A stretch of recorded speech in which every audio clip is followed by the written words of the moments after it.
Amigos, avanza la Cuaresma, llega el Viernes de Dolores, es 8 días antes del Viernes Santo, y luego viene el Sábado de Dolores y allí terminó la Cuaresma.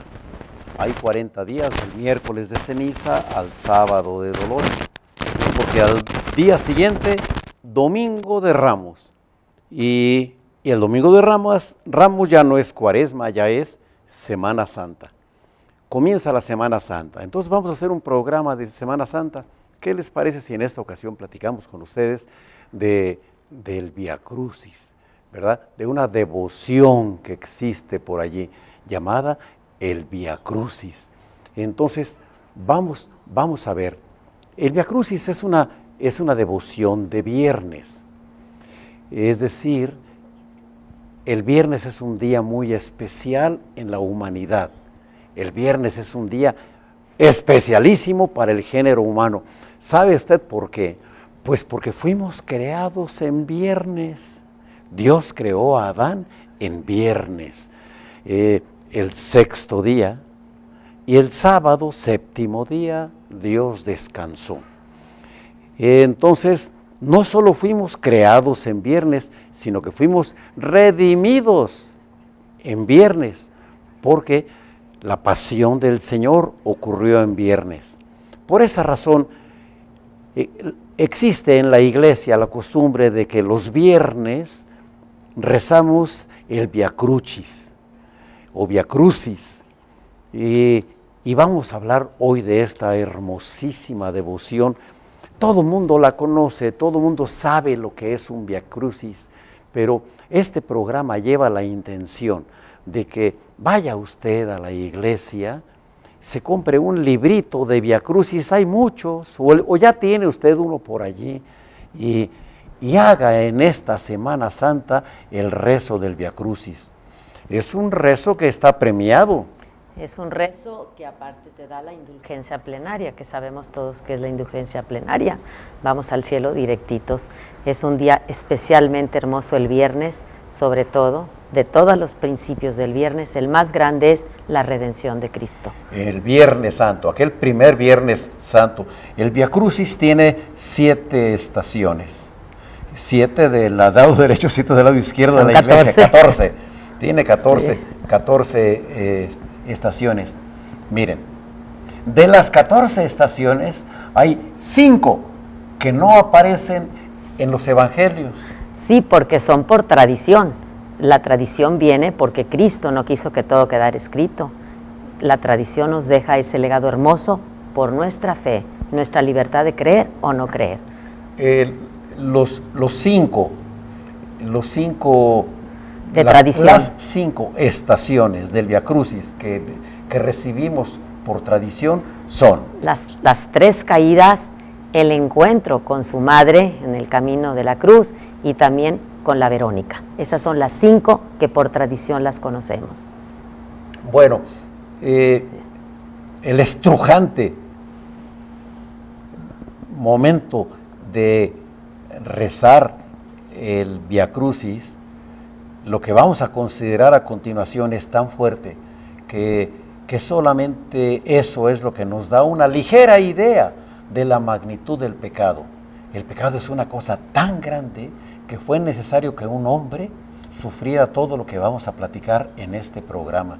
Y si un hombre lo sufre es muy grande, pero si ese hombre aparte es Dios, si es Dios mismo el que lo sufre, entonces es una cosa grandísima. No entendemos qué tan grande es el pecado. Aguas, hay el peligro actualmente de una corriente que dice que no hay pecado, que no existe el pecado, que no existe el demonio, que nada es malo. Mucho cuidado. Lo que era pecado para las abuelas sigue siendo pecado para las nietas. Y el pecado ofende grandemente a Dios. Y con el rezo del Vía Crucis nos damos cuenta que tan grande es el pecado que fue necesaria semejante redención. Bueno, pues nos iremos al primer misterio del Vía Crucis, que es Jesús es condenado a muerte. La pena de muerte estaba reservada. estaba reservada por las autoridades romanas, no más ellos podían culpar con la muerte de cruz. Los judíos tenían su propio tribunal, sí, el Sanedrín, compuesto por 72 viejos. Para que se acuerden del número 72, piensen que eran 6 docenas de viejos cultos, sabios, ricos, doctores en la ley, hombres que habían leído mucho las escrituras, hombres buenos. El Sanedrín era de hombres buenos. Fue de hombres buenos, no en el momento en el momento de Cristo se había corrompido el Sanedrín, y ya Jesús les llamaba raza de víboras, sepulcros blanqueados, hipócritas, y al pueblo delante de ellos. Al pueblo decía: hagan todo lo que estos les aconsejan, pero no sigan sus ejemplos, porque estos atan pesadas cargas para los demás, pero ellos ni con un dedo las tocan. Odiaban a Jesús, lo odiaban y lo querían matar, y aquí tuvieron la oportunidad. Sí, cambiaron el reino de Dios por el reino del mundo, por el reino del poder y del dinero. Eso actualmente pues suele suceder todavía.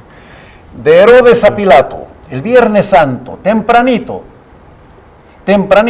toda la noche estuvieron molestando a Jesús, no lo dejaron dormir, y no durmió Jesús en toda la noche. Lo escupían, lo insultaban, le tapaban los ojos, lo abofeteaban. Adivina, a Cristo, ¿quién te abofeteó? Ja, ja, ja.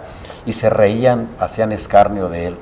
Y tempranito, tarde se les hacía que amaneciera para llevar a Jesús ante las autoridades romanas, y se lo presentan a Poncio Pilato. Pero casualmente, por esa ocasión, estaba allí Herodes, que tenía una casa, un palacio, ahí estaba de visita. Entonces pensaron llevárselo primeramente a Herodes. Y entonces se lo llevan a Pilato. Lo que pasa está en que Pilato, al ver que era Galileo y que estaba ahí el rey de los Galileos, que era Herodes, este Herodes es hijo de Herodes Antipas, aquel mataniños, aquel de los inocentes. Entonces se lo manda a Herodes, y Jesús no le contesta ninguna palabra a Herodes. Por supuesto, tenemos que ver, Herodes le empezaba a hacer 1000 preguntas y él siempre guardó silencio. ¿Qué significa para nosotros ese silencio de Jesús? ¿Qué pensaría nuestro Señor para ni siquiera mover sus labios? A lo mejor el silencio de Jesús era por ver que no veía, que no escuchaba, que no entendía nada de lo que estaba pasando y iba a pasar. Eso nos pasa actualmente. No vemos, no escuchamos. Si Jesús hubiera visto que Herodes tenía disposición para entender las cosas, le hubiera dicho algo, pero era perder el tiempo y se calló. Igual nosotros, hay ocasiones en las que tenemos que callarnos, sí, porque el mensaje de Jesús le choca a muchas gentes. Este programa le repugna a mucha gente. Hay gente que ve estas pláticas y le cambia a otras, donde haya otras cosas más interesantes, más bonitas. El gol de la semana, los bikinis de la playa, otras cosas muy atractivas. Mundanas totalmente. Y entonces sí, Jesús a veces guarda silencio y no habla con nosotros porque ve que nosotros no vamos a entender. Mucho cuidado. Y luego nos quejamos: Dios mío, no me oyes. ¿Quién sabe quién es el que no oye a quién? Jesús no le dirige ni una palabra a Herodes. Y Herodes, ofendido y humillado, le dijo: estás loco. Estás loco. Y entonces se lo manda de nuevo a Pilato y le dijeron: vístanlo con una túnica blanca como de loco. Así Herodes fue como enjuició a Cristo. Mándenlo sí, como un loco a que Pilato lo enjuicie.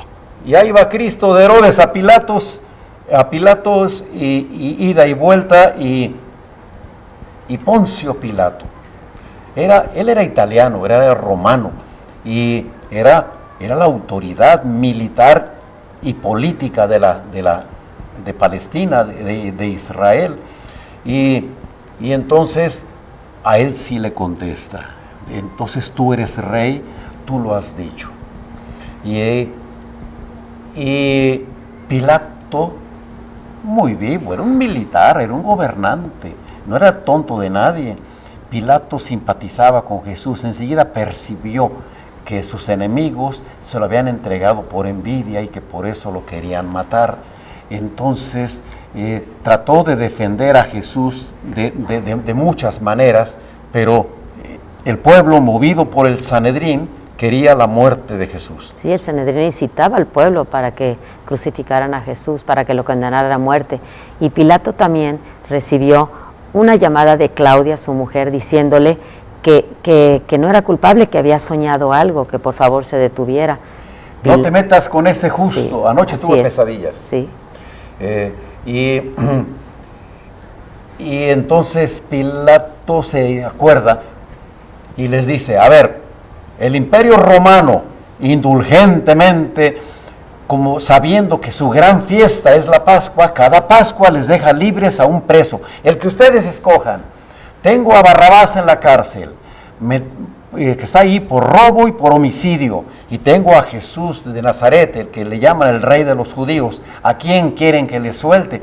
Y Pilato pensó que le iban a decir a Jesús, y oh, sorpresa. Pero el pueblo estaba enardecido y grita, condénelo, suelten a Barrabás y maten a Jesús. Eso es algo muy, muy grande, y Pilato se conmueve y dice de nuevo, Pilato se lava las manos y dice, inocente soy de este justo. Pilato manda flagelar al Señor. Pilato manda flagelar al Señor, y con eso le iba a salvar la vida. Porque no había dos juicios, ¿verdad? Si fuera flagelado ya no es crucificado. Exactamente, nadie puede ser recibir dos condenas por la misma causa. Si ya la condena fue que lo flagelen, entonces flagelan a Jesús. Mucha gente moría en la flagelación. No solo eso, también alguno de ellos, por lucirse ante el Sanedrín, arma la corona de espinas para coronarlo. La flagelación es de 96 flagelazos. En la sábana santa se cuentan 97, se perdieron la cuenta y dieron 96. Hay 97 huellas de látigo, que son 8 docenas, 5 docenas por la espalda y 3 docenas por el frente. Mucha gente moría en la flagelación, y entonces les muestra a Jesús, ¿verdad? Lo saca a una escalinata que tenía la Torre Antonia, y les dice, he aquí al hombre, hecho homo, hecho un gusano, no tenía un centímetro sano, todo flagelado, el flagelo te desprende la piel, esperando conmover al pueblo, y entonces la gente... Y lo tenían atado de las manos también, él estaba esperando los golpes uno tras otro, atado de Sí, los manos. ataban a una columna para flagelarlos, y la gente, crucifícalo, pero si ya lo flagelé, pues no le hace crucifíjalo. Y entonces tenía la autoridad Pilato para librarlo. En un momento, Cristo ya no le contesta a Pilato, tampoco a Pilato. Y Pilato, sorprendido, dice, ¿a mí no me contestas? Es que yo tengo autoridad para indultarte, para soltarte o para mandarte matar. Y Jesús le dice, toda autoridad viene de arriba. Tú no tendrías autoridad si no te hubiera llegado del cielo. Y eso nos lo dice a todos nosotros. En el mundo hay gente que tiene autoridad, y esa autoridad viene de arriba. En el mundo hay gente que nació con riquezas, esa riqueza viene de arriba. En el mundo hay gente que nació con poder y que tiene poder, ese poder le viene de arriba. Todos los talentos que tenemos nosotros nos vienen del cielo. Y ahí está la libertad para hacer el bueno o mal uso de ellos, no se nos olvide. Todo es llegado por Dios, todo Dios nos los da gratuitamente. Poncio Pilatos manda traer agua, se lava las manos delante del público y dice, inocente soy de la sangre de este justo, diciendo que es inocente, que Cristo es justo, pero se los entrega para que los crucifiquen. Pero fue una cobardía enorme de Pilato, que teniendo toda la autoridad, lo suelta y lo deja que el pueblo lo juzgue. Y entonces les entrega a Jesús para que lo maten, para que lo crucifiquen. Como es el rey de los judíos, le pone la corona de espinas. Es un invento la corona de espinas. No hay, a ningún otro reo le ponían corona de espinas. Eso solamente a Cristo. Porque algún acomedido por allí, para quedar bien con el Sanedrín, con los sumos sacerdotes, hace una corona y se las lleva. Aquí está la corona del rey. ¡Ay, qué bueno, qué simpático! Para burlarse más de él. Pues sí. y lo llevan a matar, y lo sacan a matar. Es la primera estación, Jesús condenado a muerte. Las gradas de la Torre Antonia, donde fue juzgado Jesús, están en Roma, en la iglesia de la Santa Cruz de Roma. Ahí se conserva esa reliquia de esas gradas. Entonces, segundo misterio, cargan a Jesús con la cruz. Cargan a Jesús con la cruz, le atan el travesaño horizontal a sus brazos extendidos y se lo ponen sobre la espalda, sobre su cuerpo, y esa es la parte de la cruz. La otra parte, que se llama estípite, esa queda allá en el Gólgota, ya clavada como una estaca para a la hora de su crucifixión juntar los dos maderos, pero así empieza su Calvario Cristo, atado a ese tramo grande de madera pesado sobre su espalda y con los brazos extendidos. Atado a ese palo sale Jesús y por delante va un centurión de nombre Longinos, y después detrás, a caballo, atrás de él viene Jesús cargando el travesaño, y atrás de Jesús venían otros dos reos, ladrones, Dimas y Gestas.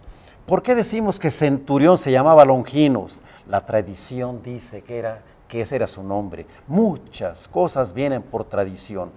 ¿Y por qué decimos que Longinos iba a caballo si no vienen los evangelios? Porque era militar, ¿no? Era romano. centurión, por supuesto, era centurión, pero en la sábana santa se ve que la huella de la lanza es horizontal. A Cristo le clavan la lanza horizontalmente, o sea, montado a caballo, Longinos atravesó a Cristo para ver si seguía vivo o ya estaba muerto. Si ha ido de infantería, lo pincha de abajo para arriba, pero de ahí sabemos ahora pues que la lanzada fue horizontal y que fue hecha a caballo. Adelante Longinos a caballo, atrás de Longinos 4 soldados romanos. ¿Y por qué 4? Porque dice el Evangelio que cuando se reparten sus ropas hicieron 4 partes para repartirlas entre los 4 soldados. Esto no es de fe, pero han ido saliendo a través de los estudios posteriores. Y esa comitiva pues comienza a bajar. En el tercer misterio. En el tercer misterio Jesús cae por primera vez. Jesús cae y su cara golpea en ese terreno de polvo, de lodo. Había un riachuelo de aguas que salían de las casas, que había como agua mojada con tierra, y ahí cae su rostro, se llena de lodo. Así cae porque no puede meter él sus manos, las tenía atadas al madero. ¿Verdad? Sí. ¿Y por qué sabemos que cae de cara y que no mete las manos? Porque en la sábana santa, en un lado del rostro del Señor, aparece lodo. El agua sucia que salía de las calles, que salía de las casas, lo tiraban a las calles. Y entonces en las calles había siempre una corrientita de lodo. Así pasa todavía en muchos pueblos pequeñitos. Y lo seguía mucha gente, ciegos, cojos, mancos, leprosos, a todos los que Cristo los había curado de su ceguera, de sus lepras, a los que le había dado de comer, ellos fueron los que estaban ahorita en contra de él. ¿Qué les había pasado? Estaban ahí envenenados, enardecidos para crucificar. Las turbas obedecen a los líderes. Así es. Los líderes dicen una cosa y las turbas en bola, como borregada, van y hacen las cosas. Hace 2000 años y ahora todavía. Hay un dicho ranchero que dice que las turbas son como los perros de rancho, que nomás el de adelante sabe a quién le ladra. Así entonces, aquellos que quisieron y admiraron a Cristo, ahora estaban traicionándolo. Hubo miles que se alimentaron por las 2 multiplicaciones de peces y panes, y ahí de los miles habría muchos, y ninguno fue para defenderlo. La cuarta estación es hermosísima. Ay, sí, es conmovedora. Se encuentra a su afligida madre. Cristo se encuentra a su madre. Recordemos aquel pasaje cuando llevó María a Jesús al templo, que el anciano Simeón le dijo: una espada atravesará tu corazón. Fíjate que del templo de Jerusalén a esta quinta estación debe haber 4 cuadras. 36 años antes, cuando la presentación del niño en el templo, la Virgen María con 15 años y un marido de 19, 20 y un niñito de 40 días, llega al templo y Simeón le dice, mujer, una espada traspasará tu alma. Pasaron 36 años y ese Viernes Santo su corazón amorosísimo quedó traspasado de dolor de ver cómo llevaban a su hijo a matar. Qué miradas se encontraron la de Cristo y la de su madre, qué terrible momento. Ese fue la cuarta estación. Volvamos a la quinta. La quinta es hermosísima, sí. Porque es el lugar en donde Simón Cireneo ayuda a Jesús a cargar la cruz. Los soldados ven que Jesús se les muere, no puede, no durmió, ya fue flagelado y temen por su vida. Por otra parte, los soldados tenían prisa de acabar con su encargo y de irse a descansar al cuartel. Y por otra parte, los soldados tenían miedo de que los discípulos se fueran a confabular para liberar al Señor. Y ellos eran poquitos, eran 5 soldados, Longinos y 4 soldados, no iban a poder contener una turba. Y entonces estaban asustados y tenían prisa. Y por ahí, en un recodo del camino, se encontraron a Simón Cireneo. Ni siquiera él era de ahí, llegaba, pasaba por ahí, que venía de su trabajo, pero lo ven grande y fuerte y es cuando le piden que ayude a llevar la cruz a Jesús. Ahí fue.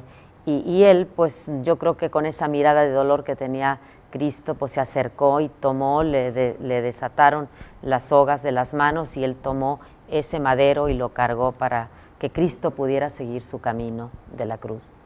Yo me pongo a pensar qué ojos le echaría a la Virgen María, suplicantes. Mira nomás, la Virgen suplicándole a un humano que ayudara a su hijo. ¿Qué madre no aboga por su hijo? Entonces esta madre le suplicó con una mirada piadosísima a Simón que tuviera compasión de su hijo. Simón no estuvo en el chisme de la mañana de Herodes a Pilatos y de crucifícale y de Barrabás, ni nada. Simón se levantó temprano y se fue a trabajar a su granja. Era un hombre de trabajo. Este hombre tenía 2 hijos, Alejandro y Rufo. Sí.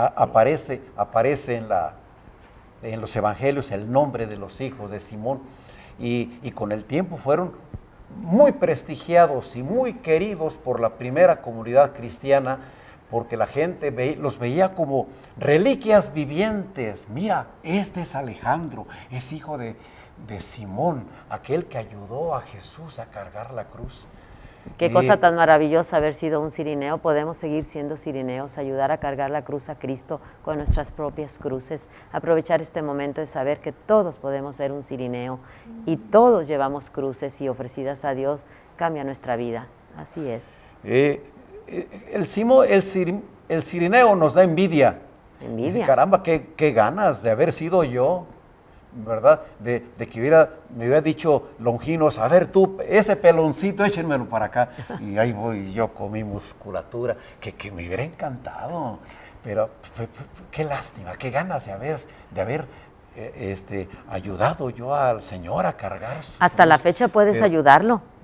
También a cargar la cruz con tus propias cruces. Esa es la cosa, sí. de que a la fecha puedo ayudarlo. Claro. Puedo ayudarlo porque puedo completar en Cristo, en mí, lo que falta a la pasión del Señor. Eso pasa con las cruces. Nosotros completamos su redención con nuestras cruces. Si le ofrecemos a Dios nuestros dolores, entonces completamos la redención de Cristo. Esto que acabo de decir, lo escribió San Pablo, le repugna a mucha gente. Dice, ay, católicos creídos, ¿qué están pensando? ¿Que le van a corregir la plana a Jesús? ¿O que están insinuando que Jesús hizo una redención a medias y que ahora hay que completarla porque la dejó a medias? Pero lo dice San Pablo, está en las Escrituras y es una verdad de que nosotros podemos completar en nuestro cuerpo lo que falta a la pasión del Señor. Pero no nomás nuestras penas, a Dios podemos ofrecerle muchas cosas. Pues sí, nuestras enfermedades, nuestros dolores, todo nos hacemos corredentoras precisamente ofreciéndole todo a Cristo, a Dios, así es. Y la iglesia también, la iglesia recoge ese paso, esa redención, la regresa y ayuda a que muchos hombres se salven, a que veamos, a que escuchemos la palabra de Dios. Entonces, estamos siendo cirineos cuando le ofrecemos a Dios nuestras penas, nuestros problemas, cuando pasamos un dolor, una enfermedad, pero también cuando pasamos un momento bonito, ¿verdad? Entonces, los momentos de alegría, de felicidad, de placer, también se los podemos ofrecer a Dios. Y todo eso nos vuelve, como decías, nos hace ser corredentores. Somos corredentores, estamos completando la redención. Somos Simones Cirineos, ¿qué te parece? Como aquel Simón Cirineo de la quinta estación del Via Crucis. El suertudo. El suertudo. Antes de cambiarle a Simón Cirineo, fíjense que tampoco está en los evangelios, pero unos pasos adelantito de la estación del Simón Cirineo, en una puerta de cantera, en el marco de cantera de una puerta, en una de las jambas, está una mano. Y la tradición dice que al pasar por ahí Jesús, ya desatado, ya sin cargar la cruz, se apoyó. Se mareó y se apoyó para no caerse, y su mano sangrada pintó esa mano izquierda allí en la cantera. Y después los católicos, los cristianos iban y tocaban su mano una vez y otra vez, y 1 año y 2 años, y 1 siglo y 2 siglos, y 1000 años y 2000 años. Y actualmente esa mano ya está en bajo relieve, ya tiene como unos 3 dedos de profundidad esa mano, y la gente va y toca esa mano de Cristo para vivir aquel momento en que Simón Cirineo lo ayuda a cargar con su cruz. Bueno, pues les decíamos que le ofrecíamos a Dios nuestros dolores, pero también le podemos ofrecer cosas bonitas. Por ejemplo, pues hoy que está Ilian con nosotros y que Dios le dio una voz tan preciosa, decíamos que Dios a Poncio Pilato le dio poder, le dio autoridad, a otros les da riquezas, a otros nada más nos hace guapos, pero a Ilian le dio... Humildes. Y humildes, sí. Lo único que le faltó, señora, es dejar un copetito, por favor. Pero y los talentos de Ilian son su voz, entonces vamos a escucharla y vamos a ofrecerle a Dios corredentoramente el placer de escuchar la voz de Ilian que está en este programa.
Queridos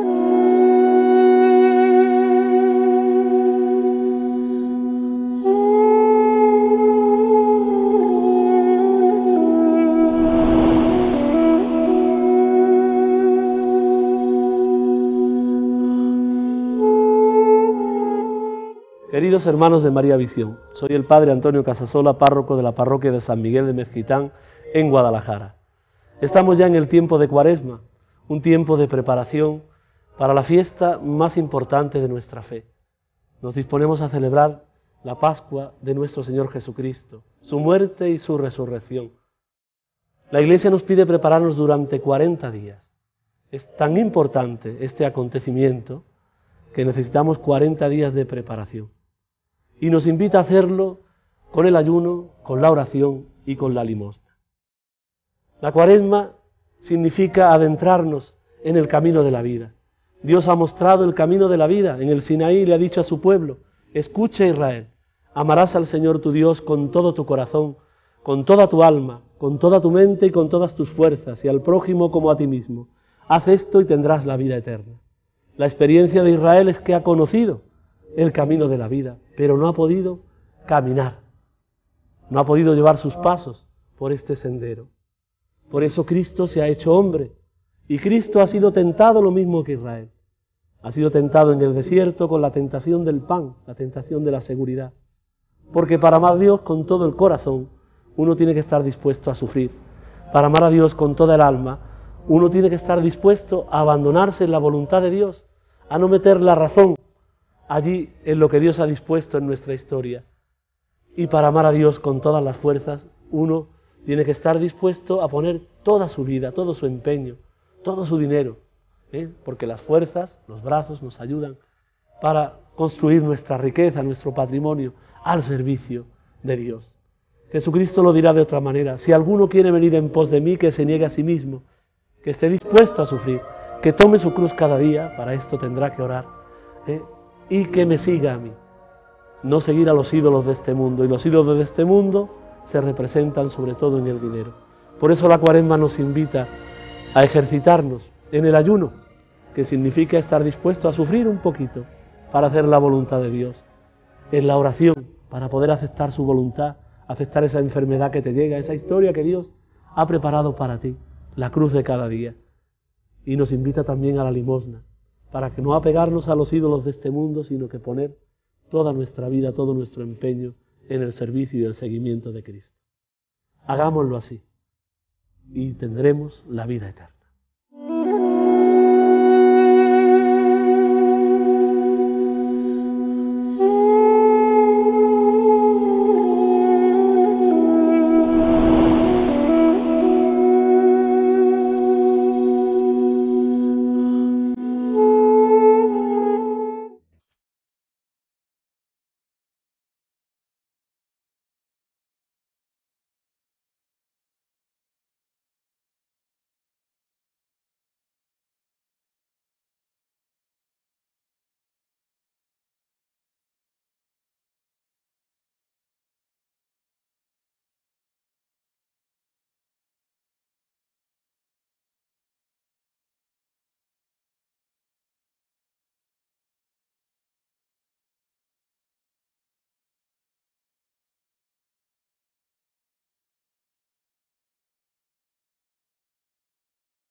Estamos considerando el Via Crucis o Via Crucis y llegamos ya a la sexta estación.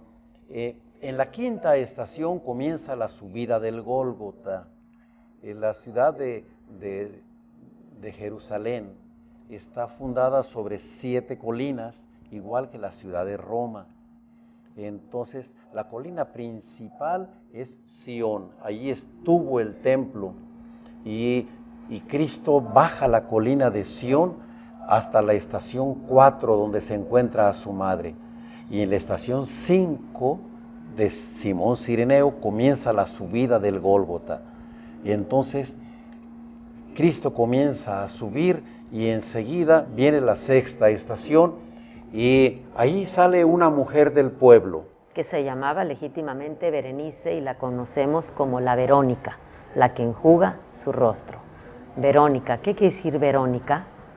Verónica quiere decir verdad, el ícono de verdad o el verdadero ícono, el ícono de verdad. El vero ícono, porque esta mujer llega con un manto en 3 partes, ¿verdad? Otra de las estaciones que conocimos por tradición.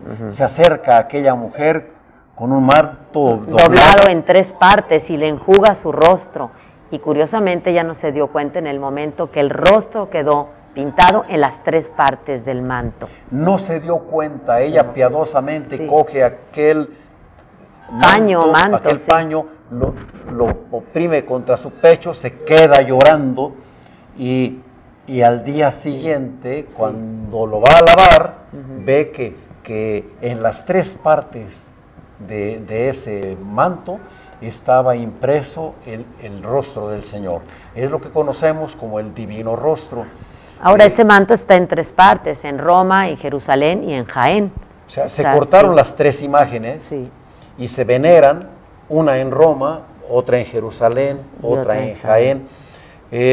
¿Y qué tan verdadero es ese documento? La Iglesia no se ha pronunciado. La Iglesia no nos ha dicho que sí. Así como la Iglesia dice, esta es la cruz de Cristo, estos son los clavos, esta es la corona de espinas que está en Notre Dame, en París.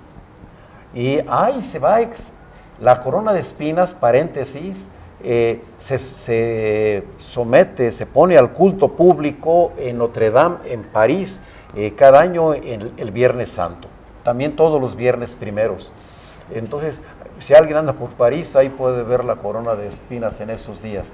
Entonces, el manto de Turín y el manto de la Verónica no están catalogados como auténticos por la Iglesia. Está esperando que la ciencia diga otras cosas. Hasta ahorita la ciencia está indicando que sí son verdaderos documentos, pero esta mujer tiene un acto de piedad con Dios. Y esa es la sexta estación del camino a la cruz. Del Via Crucis. La séptima estación es Jesús cae por segunda vez. Curiosamente, Jesús pues cae y sí pone sus manos, pero ya difícilmente se puede levantar. Ya está hecho, estrujado, caído, cansado, lo ayudan a levantarse.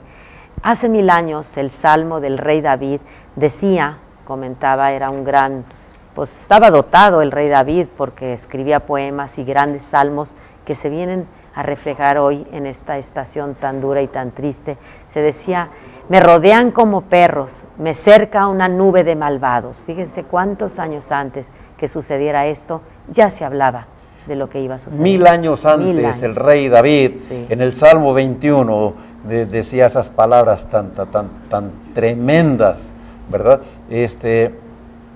Esta caída, segunda caída de Jesús, pues también está en la tradición, no está en los evangelios, ¿verdad? Y viene la octava estación. La octava estación, Jesús consuela a las hijas de Israel. Es conmovedorísima esta estación, porque voltea a Jesús a ver a las hijas de Israel y les dice, hijas de Israel, no lloréis por mí, llorad por vosotros y por vuestros hijos. Pues si el árbol verde lo tratan de esta manera, en el seco, ¿qué se hará? Imagínense esas palabras de Jesús volteando a ver a esas santas mujeres. Y Jesús sigue caminando, tambaleándose, cuesta arriba, y llega a la 9ª estación, donde cae por tercera vez, pero ya no se puede incorporar. Ya lo arrastran al Calvario, ya les quedaban unos metros, pero él ya no podía, y lo querían cargar para que llegara con vida y llegara a la crucifixión. En Jerusalén, sí, las estaciones del Via Crucis están marcadas por monumentos, por placas en la pared, hay altos relieves y que están marcando los lugares.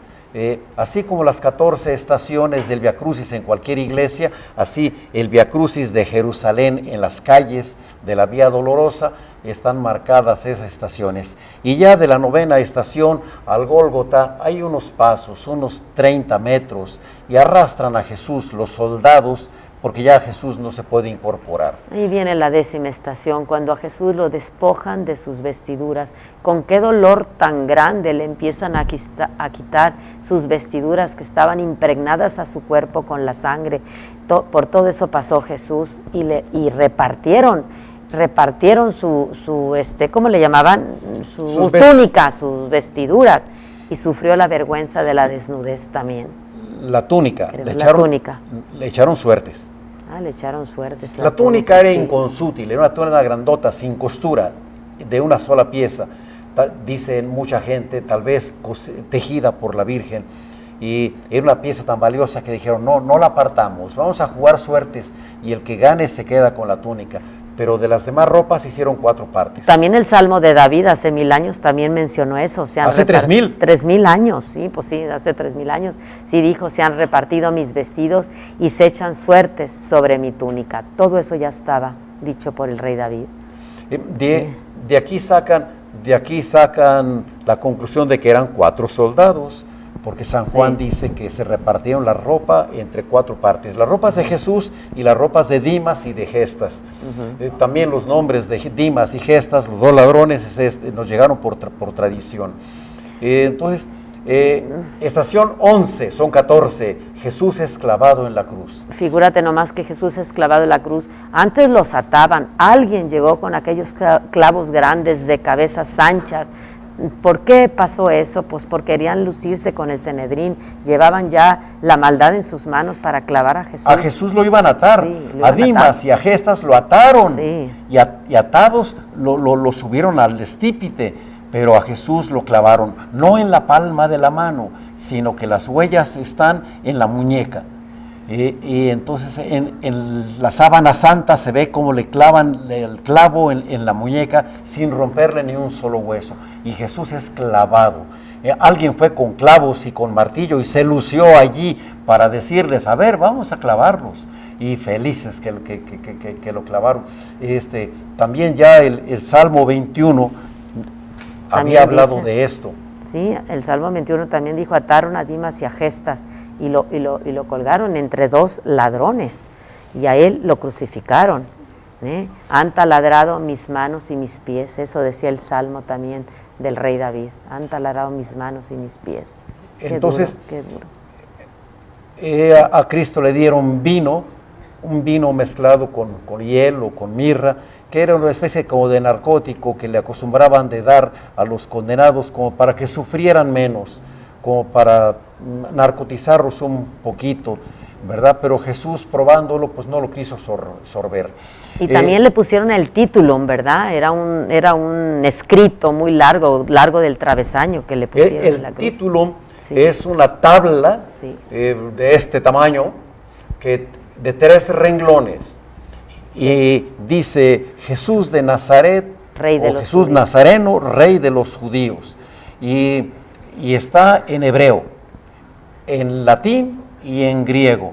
Y hay veces que, bueno, casi siempre en las cruces ponen INRI, que son las iniciales, pero las iniciales en latín, INRI, Jesus Nazarenus Rex Judeorum. Cuando Longinos da los títulos para que pongan a uno ladrón, a otro ladrón, a Cristo, rey de los judíos, van los judíos con Pilato y dicen, no digas que es rey, di, este es el que se hace pasar por rey. Y Pilatos los mandó a volar. Y le dijo, lo escrito, escrito está. O sea, dejaron las cosas como ya estaban escritas. El títulum está en Roma y un pedazo de la cruz también está en Roma, en la iglesia de la Santa Cruz, la ciudad sagrada santa de Roma. Y clavado en la cruz se mofaban de él, se burlaban de él. Lo trataban de rebajar todavía, que se bajara de la cruz, que si era Dios, ¿por qué no se bajaba de la cruz? Y Jesús no solamente era insultado por el pueblo, sino que uno de los ladrones, Gestas, también le dijo, es cierto, si eres el Cristo, pues baja de la cruz, de paso nos bajas a nosotros dos también. Y Dimas le dice, ni tú estando en el mismo sacrificio tienes temor de Dios, y le dice, Señor, acuérdate de mí cuando llegues a tu reino. Y le dice, hoy estarás conmigo en el paraíso. Ay, es una de las 7 palabras, sí. Otra de las 7 palabras. Cuando voltea a ver a Juan y a María, que están a los pies de la cruz, le dice, mujer, ahí tienes a tu hijo, ahí tienes a tu madre. Otra de las palabras sería, tengo sed, Padre, perdónalos porque no saben lo que hacen.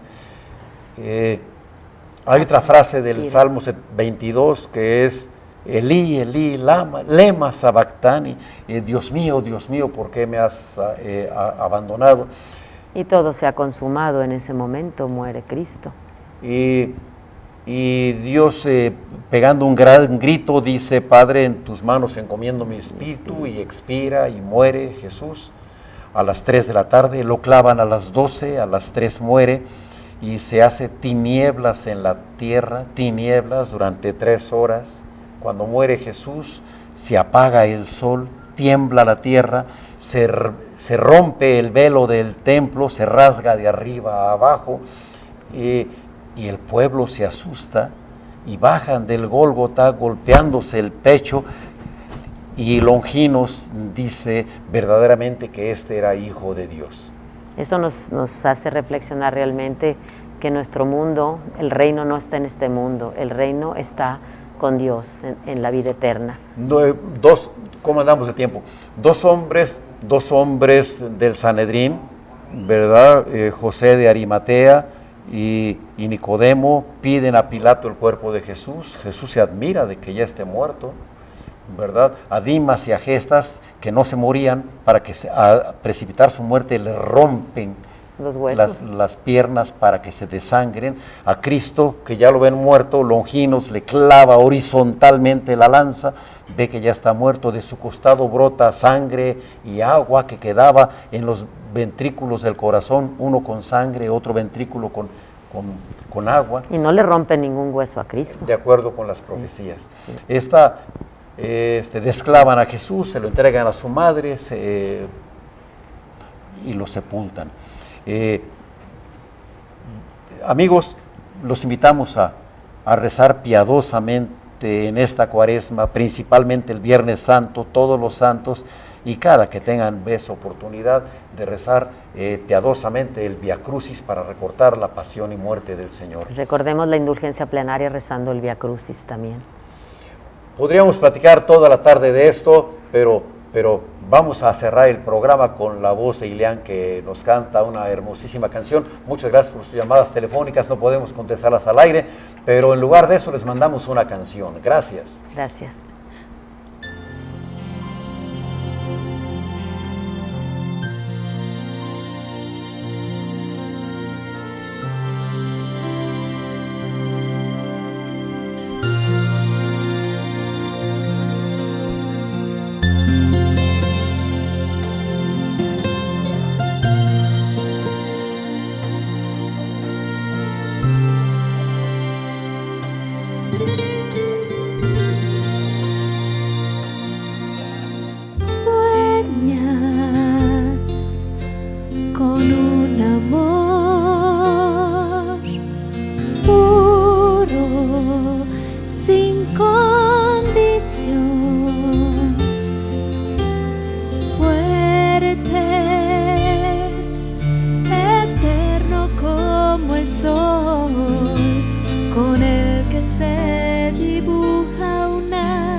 pasión es como un viento inquieto que se convierte en libertad.